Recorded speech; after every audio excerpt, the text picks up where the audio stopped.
quel point êtes-vous des résistants? Jusqu'au bout. La patrie ou la mort? La patrie ou la mort? Nous sommes ici, nous sommes pratiquement en deuil. Parce que le peuple gabonais a vu sa victoire volée. Effectivement, il y a beaucoup de personnes qui sont révoltées face au déroulement du scrutin et à la contestation de l'élection. Donc il est clair que nous avons face à nous une Cour constitutionnelle qui est vraisemblablement biaisée, hormis le fait qu'elle soit juridiquement inconstitutionnelle.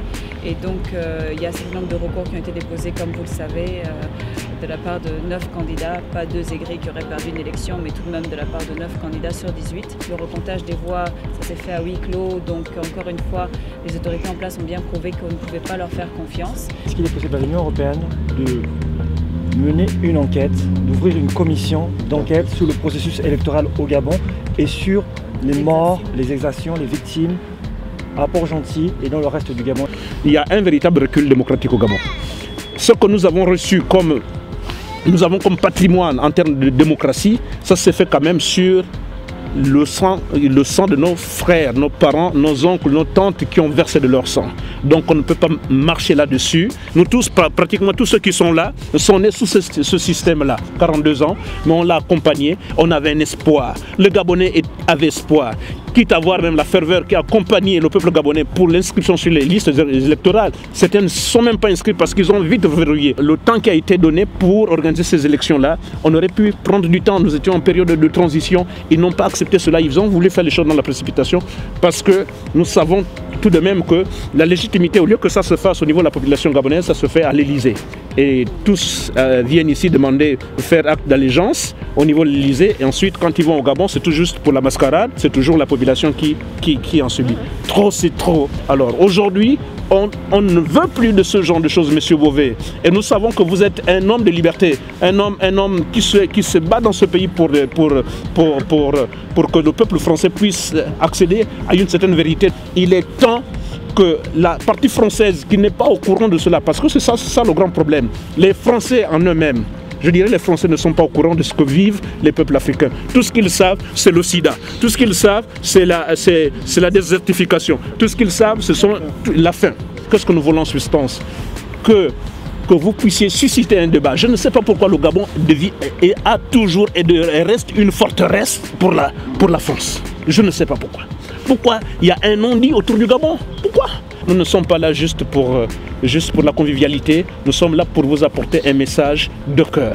C'est une souffrance qu'il faut extirper, qu'il faut exhumer et que nous vous la confions. Voilà. Merci. D'abord, sur le fond, si nous on est venu, si je suis venu, c'est parce qu'effectivement la situation du Gabon, ça fait quand même trop longtemps maintenant qu'on est dans cette situation insupportable. Et cette espèce de néocolonialisme avec la France, de paternalisme insupportable. Bon, on connaît toute cette tradition depuis plusieurs dizaines d'années maintenant. Donc ce qui est vrai que ce qui se passe aujourd'hui avec cette élection un peu bizarroïde, on pourrait dire cette mascarade d'élection, où le candidat autoproclamé de la succession se fait comme ça sans que personne ne réagisse.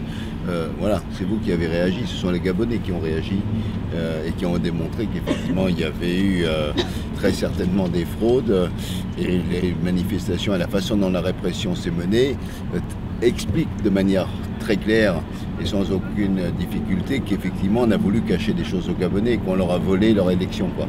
Et que donc cette démocratie formelle est tout à fait de façade et qu'on est complètement dans le mainmise d'une famille qui continue à diriger ce pays comme si c'était sa propre propriété. Donc c'est vrai que c'est assez indécent et que bon, ça fait quand même plusieurs années que la complicité de la France dans cette affaire existe. Les choses ne s'arrangent pas actuellement avec le nouveau gouvernement français, puisque vous connaissez tous comme moi le ministre des Affaires étrangères et les drôles de relations qu'il a pu avoir avec le Gabon et les dossiers qui s'est fait payer comme si c'était payé de l'argent de poche donné par le président gabonais défunt. Donc bon, voilà, on voit bien qu'effectivement dans quel cadre on est. Alors qu'est-ce qu'on peut faire nous au niveau européen? Bon, il y a une commission des droits de l'homme au niveau de l'Union européenne. Nous, ce qu'on va faire, c'est qu'on va dire aux gens de chez nous qui sont dans la délégation, qu'est-ce qu'on peut faire aujourd'hui? Est-ce qu'on peut inscrire la question du Gabon comme on a inscrit la Guinée. Celui de la Guinée. Voilà, ça c'est une vraie chose qu'on peut faire. Chaque fois qu'on peut se mobiliser, on le fait et puis on le fera avec vous aussi. Parce que c'est vrai qu'en plus, en tant que Français, c'est encore plus particulièrement choquant. Parce que ça sent, malgré tout comme Français, une responsabilité dans cette affaire. Puisque c'est la France qui est directement en soutien de tout ce bazar, quoi.